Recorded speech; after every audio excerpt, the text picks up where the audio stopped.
Hey guys, welcome to my new build.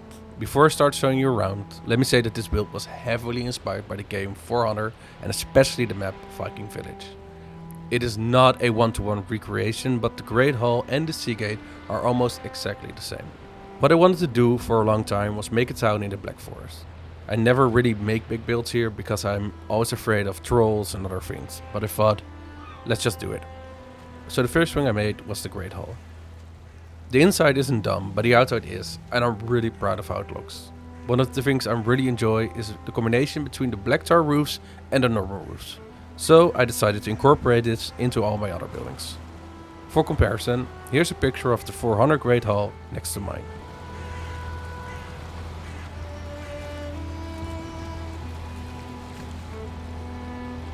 The next thing I really enjoyed making was the Sea Gate, and this is again heavily inspired by 400. I made it in a way that even the biggest ships in the game would fit, but you have to take it slow because it's a tight fit. Next are the walls. They were about 60% of all the build time and they were the least fun to do. The walls are stacked core wood beams, but they're not all snapped together. Half of them I had to place without snapping to get this tiered effect.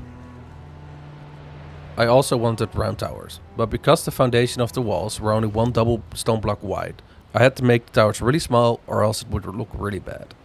Add detailing and terrain modifying to that and you have spent days just making the same walls over and over again. But hey, at least they look good.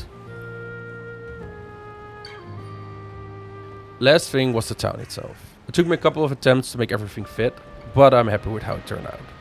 First we have the tavern. I made a simple small tavern with a high roof so it would stand out next to the Great Hall. On one side of the tavern there are a couple of houses, and on the other there's a blacksmith. The blacksmith's house is a little bigger because it's probably one of the people who earn a little bit more than the rest of the town. Because of the big port, there's probably a lot of trading going on, which will benefit the blacksmith. Next up is the port. So I got really lucky with this terrain because the bay was already here. I just had to widen the entrance a little bit and that was pretty much done. My idea was that all the wood here was completely destroyed by all the rain and seawater. So the green weathered look wood gets after it rains was exactly what I wanted. Around the dock there's a normal house with a fisherman's hut next to it. On the other side of the house there's a dry dock, a workshop and a wood depot. This workshop and dry dock is where all the ships get repaired and made. This town is built on trade by sea and of course raiding. So this workshop might be the most important part of town. If I would change anything, I would probably make the town a little bit bigger. So that I have a little bit more space for a bigger tavern. Because right now the tavern is just a little bit too small, but it's okay. With that said, I hope you guys enjoyed the video. Please like and subscribe and I'll see you in the next one.